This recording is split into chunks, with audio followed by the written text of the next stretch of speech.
우리가 살다 보면 이러지도 못하고 저러지도 못하고 그럴 때가 있잖아요. 그럴 때 여러분은 어떻게 하셔요? 어느 날 예수님에게 사람들이 여인 한 명을 붙잡아 왔습니다. 이 여인은 간음하다가 현장에서 잡혔어요. 율법에는 뭐라고 되어 있냐면 이런 여인은 돌로 쳐서 죽이라고 되어 있어요. 근데 예수님이 계속 설교를 무슨 말씀을 하셨냐면 용서해라, 원수를 사랑해라, 덮어줘라, 이런 설교를 하셨어요. 그러니 여인을 돌로 치라고 하면 지금까지 했던 설교가 완전히 거짓말이 될 거고, 또 풀어주라고 하면 율법을 어기는 것이 되어지고, 이러지도 못하고 저러지도 못하는 상황이 된 거잖아요. 그때 예수님이 이렇게 하시죠. 읽어볼까요? 시작. 예수께서 몸을 굽히사 손가락으로 땅에 쓰시니. 사람들이 와가지고 막 소리를 지르고 이 여인을 어떻게 했으면 좋겠냐고 코너로 예수님을 몰아가는데 예수님은 그 순간에 그냥 조용히 땅바닥에 뭐라고 쓰셨어요.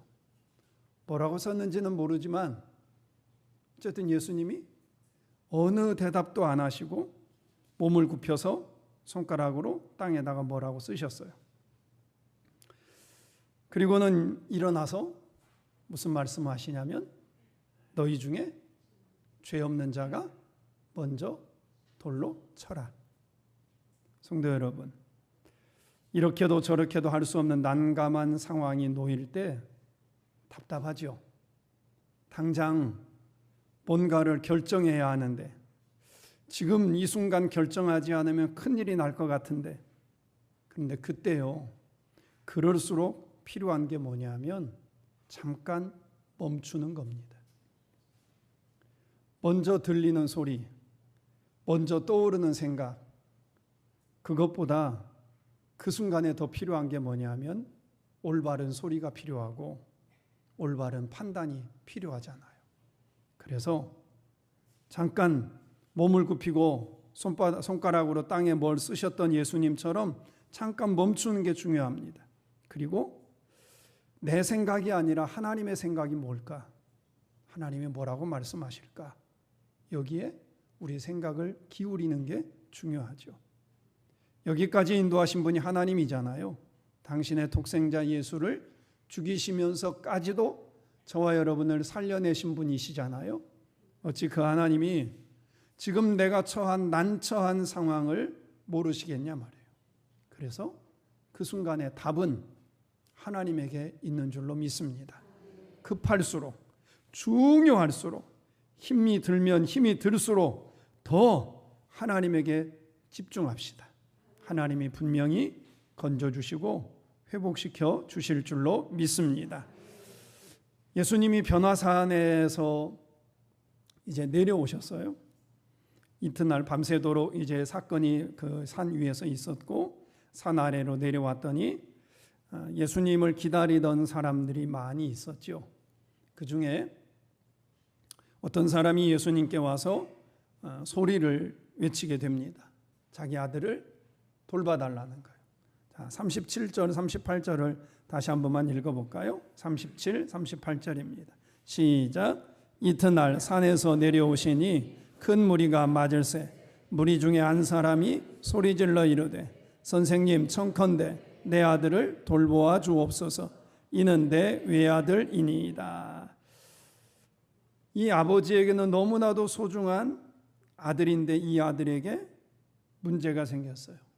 그래서 지금 예수님께 와서 소리를 외치고 있는 겁니다. 사람들이 대부분 큰 소리를 낼 때가 언제냐면 화가 나면 큰 소리를 냅니다. 내 말을 들어주지 않으면 큰 소리를 냅니다.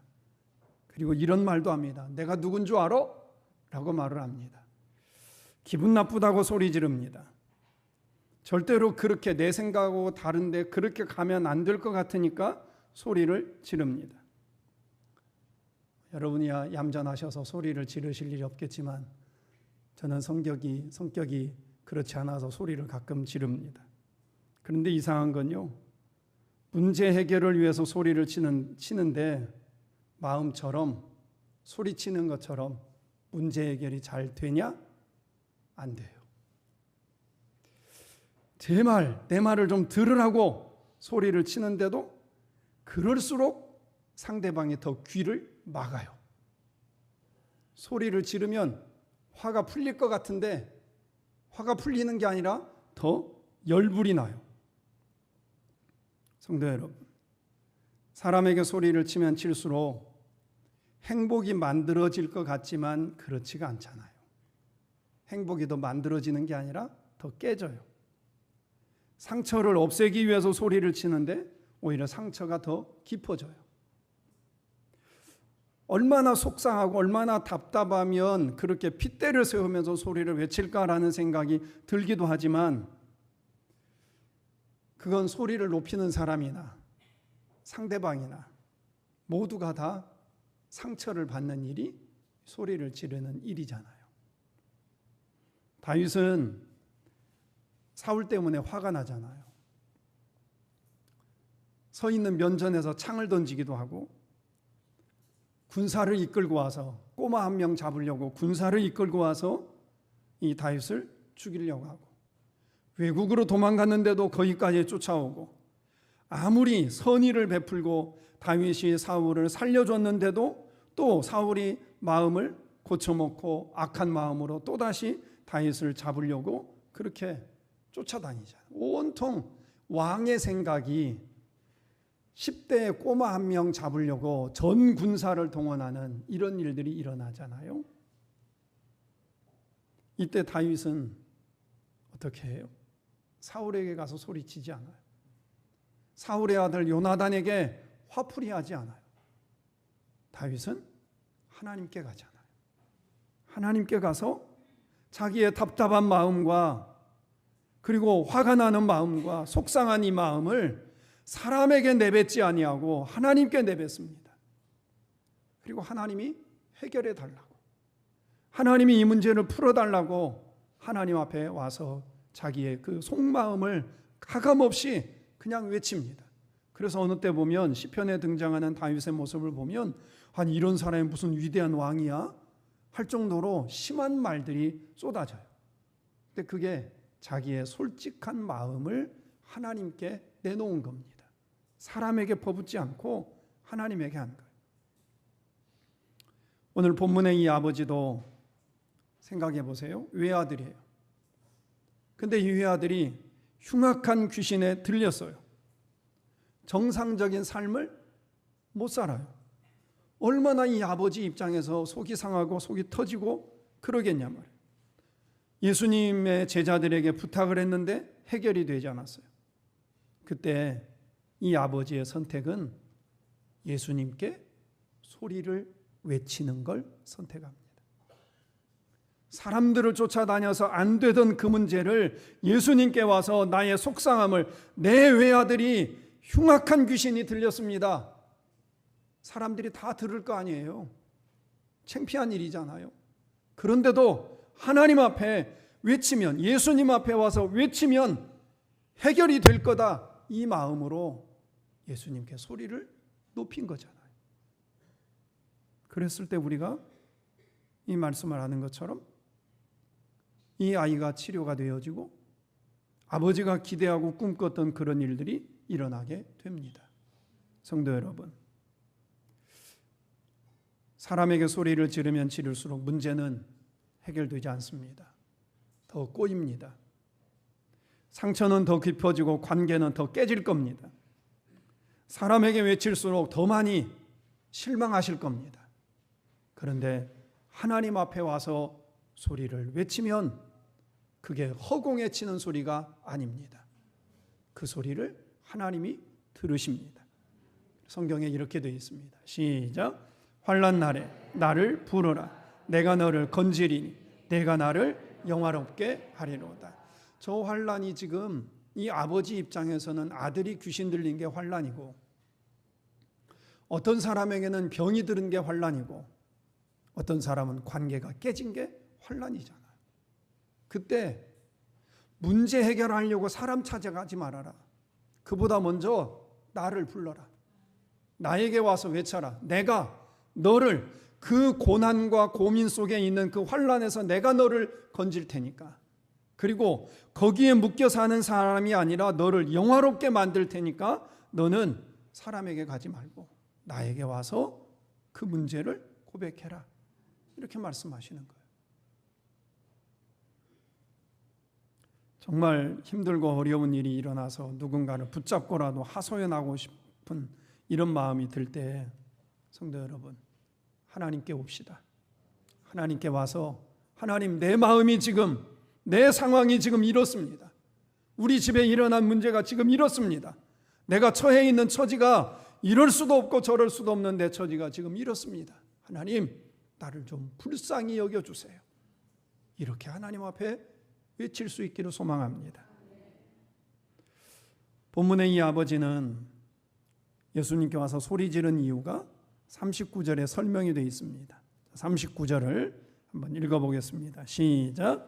귀신이 그를 잡아 갑자기 부르짖게 하고 경련을 일으켜 거품을 흘리게 하며 몹시 상하게 하고야 겨우 떠나가나이다. 외아들이에요. 그러니까 아버지의 가장 소중한 것이라는 의미이겠죠. 그런데 이 외아들이 갑자기 고래고래 소리를 지릅니다. 부들부들 떨기도 합니다. 입에서 거품을 흘리기도 합니다. 스스로 자해도 합니다. 근데 언제 이런 일이 일어날지 아무도 모르는 거예요. 천목회 나갔던 교회에 학생들이 찬양단을 섰었습니다. 찬양단을 서 있는 이 왼쪽 편에 있는 고등학교 여학생이 갑자기 쓰러졌어요. 간질이에요. 부모님이 저 뒤에 앉아 있습니다. 부모님의 심정이 어땠을까요? 뻣뻣하게 아이가 굳었습니다. 거품을 흘립니다. 저희가 전도사와 또 선생님들이 아이를 안고 유아실에 가서 선풍기 바람을 쐬어주고 아이를 돌보고, 그러니 그때 이 엄마의 심정은 하늘이 무너지는 것 같은 마음이었을 거예요. 성도들이 다 보고 있으니. 지금 이 아버지의 심정이 그런 거잖아요. 자식이 이러면 이 부모는 살맛이 나겠냐 말이에요. 그래서 예수님께 데리고 왔는데 예수님이 안 계시는 거잖아요. 산 위에 올라가셨고 제자들만 있습니다. 그래서 제자들에게 부탁을 했어요. 자, 40절입니다. 시작. 당신의 제자들에게 내쫓아 주기를 구하였으나 그들이 능히 못하더이다. 큰 기대를 가지고 왔는데 예수님은 안 계시고 제자들만 있어요. 제자들한테 부탁했습니다.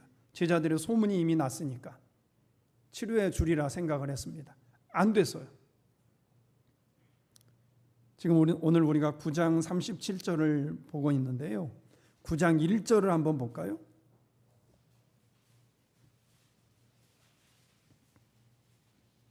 예수님이 제자들을 보내면서 하시는 일이에요. 자, 9장 1절 시작. 예수께서 12 제자를 불러 모으사 모든 귀신을 제어하며 병을 고치는 능력과 권위를 주시고, 그 다음 6절 시작. 제자들이 나가 각 마을에 두루 다니며 곳곳에서 복음을 전하며 병을 고치더라. 이 제자들이 지금 똑같은 9장이에요. 며칠 전 일이에요. 제자들이 귀신도 쫓아내고 병도 치료하고 복음도 전하고 능력도 행했어요. 그래서 제자들이 당연히 이 귀신 들린 이 아이를 치료해 줄 거라고 생각을 했어요.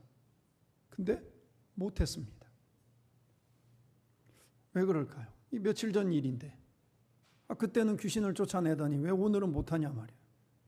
우리가 기억해야 할 게 있습니다.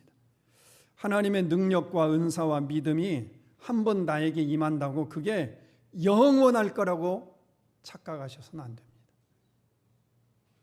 예수님이 늘 기도의 자리를 왜 지키라고 하셨을까? 왜 깨어 있으라고 하셨을까? 왜 늘 성령 충만 받으라고 하셨을까? 하나님의 은사와 능력이 늘 나에게 그만큼 100% 충전된 배터리처럼 그렇게 충전되어져 있는 게 아니기 때문이에요. 가끔 이런 분들이 있잖아요. 옛날에 내가 교회 다닐 때 청년회장도 했어. 여성교회장도 했어. 그리고 지금은 교회 안 가세요. 예전에 은사를 행하시던 분들도 있고 병을 치료하던 분들도 있고 자랑할 만하죠. 부러워할 만한 모습이죠. 틀림없습니다. 예전에 저와 함께 입신을 했던 분이 있었어요. 기도원 가서 기도하다가 입신을 했어요. 그분은 지금 교회 안 다닙니다. 그러면 그 입신이 무슨 소용이 있어요? 믿음이 좋았던 사람들의 착각이 있습니다. 교회를 다니는데도 예전에 믿음이, 은혜가, 성령이 충만했던 사람들이 착각을 해요. 지금도 내가 그런 믿음일 거라고 착각을 해요. 열심히 지금도 교회를 다니니까 지금도 나는 믿음이 좋아 라고 착각을 해요. 절대 그렇지 않아요. 교회를 다니고 있는 것 뿐이지 믿음이 그때의 믿음과 지금의 믿음이 똑같을 거라고 생각하셔서는 안 돼요. 옛날에 좋았던 믿음 자랑할 만합니다. 근데 더 중요한 건 뭐냐면 지금이에요. 지금 내 믿음이 어떠냐가 중요합니다. 지금 내 믿음이 어떤 상태에 있느냐에 따라서 예수님이 보시는 믿음은 옛날에 그 믿음을 보시는 게 아니라 지금 내가 만나고 있는 이 사람의 믿음이 어떤 믿음인가, 여기에 예수님은 관심이 있는 겁니다. 여쭤보겠습니다. 가룟 유다 있잖아요.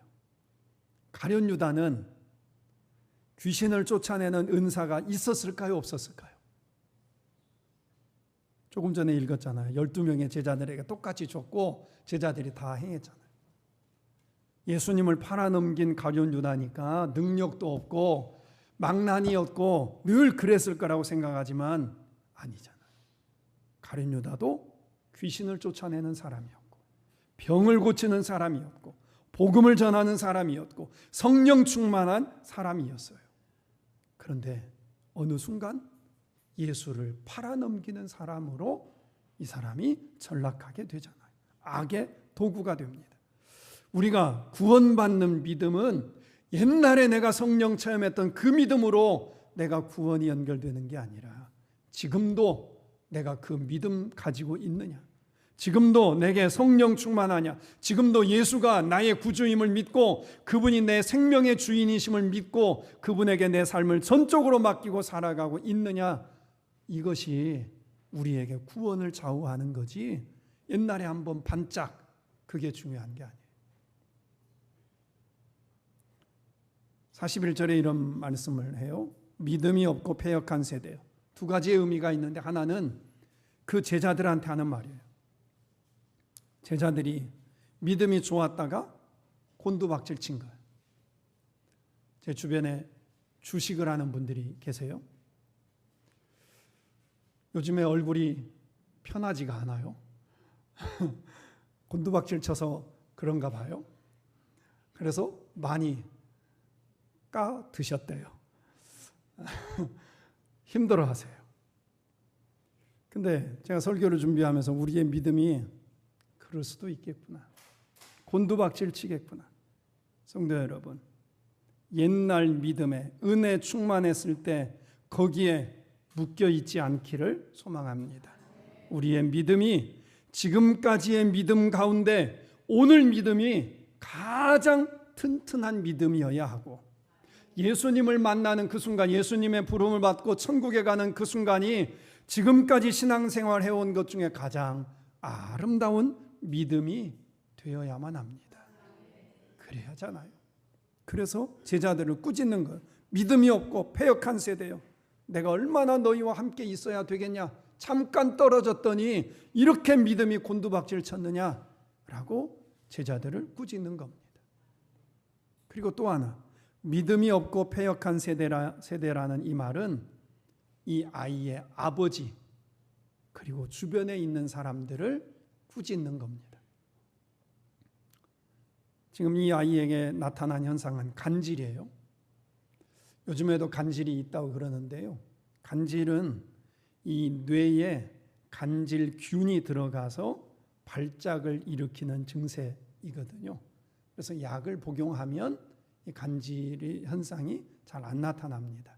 평생 그 약을 먹는 단점이 있지만 그렇죠. 그런데 이 본문에는 귀신이 이 아이에게 들어가서 이런 증세를 나타냈다라는 거예요. 귀신이 들어가면 아이가 불에도 뛰어들고 물에도 뛰어들고 여러 번 스스로 자해도 하고 자결을 하려고 하기도 하고 이랬다라는 거잖아요.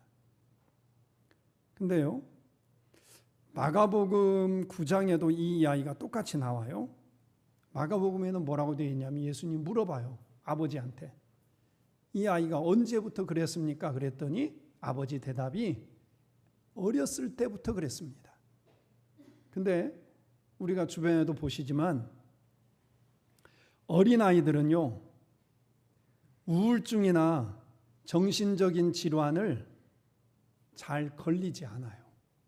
성인에 비해서 걸리는 아이들도 있지만 잘 걸리지 않아요. 왜냐하면 이 아이들은 충격을 받아들이고 그걸 흡수하고 소화해낼 능력이 성인들보다 훨씬 좋거든요. 그래서 어린아이들은 이런 부분들이 잘 안 걸려요. 요즘에는 이제 아이들을 한 명만 키우다 보니까 소아 우울증 뭐 이런 것도 많이 걸리긴 하지만 보편적으로 보면 성인들보다는 덜해요. 그런데 이 본문의 아이는 이런 증상을 어렸을 때부터 했다라는 거예요. 그 이야기를 듣고 예수님이 말씀하시는 게 뭐냐?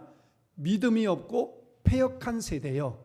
믿음이 없고 패역한 세대요. 이 말은 부모와 어른들이 이 아이에게 아이가 소화할 수 없을 만큼의 스트레스와 압력과 고통을 줬다라는 거예요. 하나님의 말씀으로 양육하고 정말 주님이 주시는 작품으로 여기고 그렇게 아이를 키운 게 아니라 이 아이가 이겨낼 수 없을 만큼의 고통과 아픔을 줬기에 어려서부터 이렇게 발작을 일으키고 자해도 하고 이런 현상이 일어났었다라는 거예요. 그래서 예수님이 믿음이 없고 패역한 세대, 죄를 죄로 보지 못하고 자기들의 마음대로 행하는 이런 아버지들 그리고 부모들을 꾸짖는 겁니다. 본문의 이 아버지는 그 얘기 안 한 거예요. 그냥 아이가 가끔 귀신 들리면 이렇게 합니다.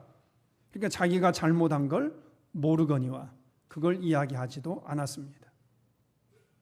그런 이 아버지에게 지금 예수님이 책망하는 겁니다. 이 아이에게 일어난 문제의 원인 중에 하나는 아버지의 잘못이 있었던 거예요. 어른들이 그런 사회를 만들어 놓은 거예요. 바른 믿음이 없고 죄 가운데 빠져 있는 이 사람들을 보고서 꾸짖는 겁니다. 그리고 회개하라는 거예요. 어쩌면 자식의 잘못이 아니라 환경 때문이 아니라 질병 때문이 아니라 아버지 당신 때문에 부모 당신 때문에 이 아이가 이 세대가 하나님을 두려워하지 않고 죄 가운데 빠져 있는 이 세대 때문에 이 아이가 이런 심한 병에 걸린 겁니다. 예수님의 진단이에요. 그래서 이 아버지에게 회개를 촉구하는 겁니다. 패역하고 믿음 없는 세대라고 말씀하시는 거예요. 우리도 회개해야 할 부분들이 있습니다. 내가 부모로서 가끔은 소리 지릅니다. 내 생각이 진리인 것처럼 외칩니다. 소화할 수 없는 건데 소화하라고 무조건 집어넣습니다. 그러다 보면 이겨낼 수가 없는 거예요. 결국 이 아이는 이런 현상이 나타나게 된 거죠.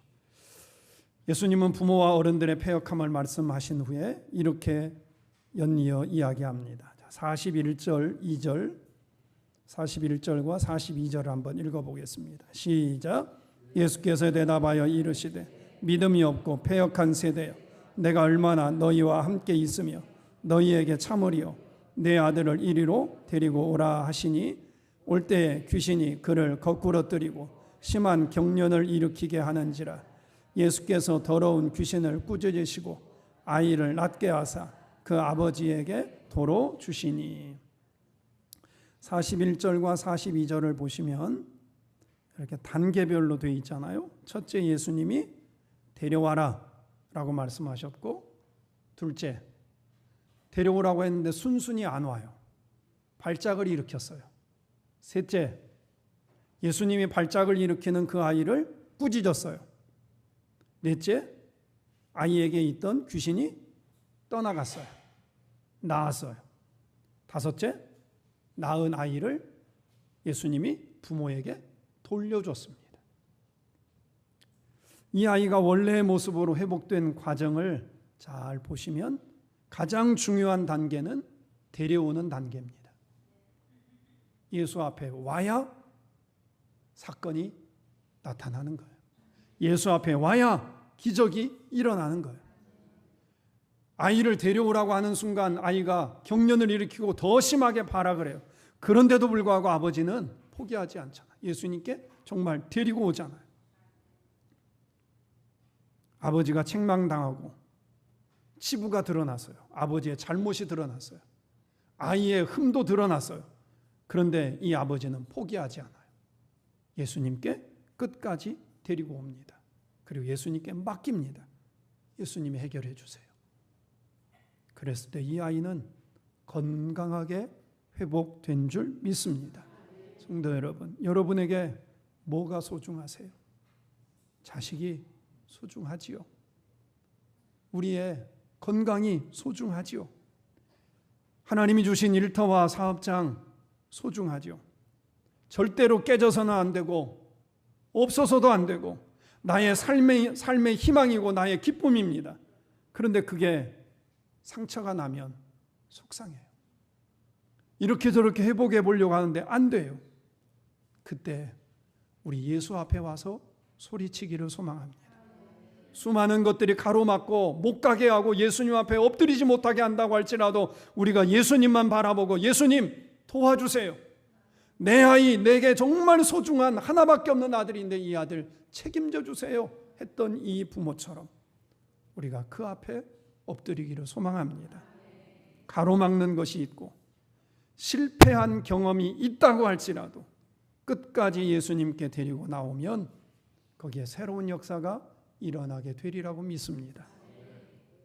온전하게 회복되고 하나님의 거룩한 역사가 일어나게 되겠지요. 우리가 잘 아는 찬양입니다. 한번 이 찬양을 해보려고 하는데요. 예수님께 데리고 오다 보면 넘지 못할 것 같고 이기지 못할 것 같은 상황이 들기도 합니다. 그러나 결국은 예수님 앞에 오면 해결됩니다. 우리가 이 찬양하고 나에게 소중한 것, 깨진 것 주님 도와주세요. 주님 해결해 주세요 하는 마음으로 우리 같이 기도하겠습니다.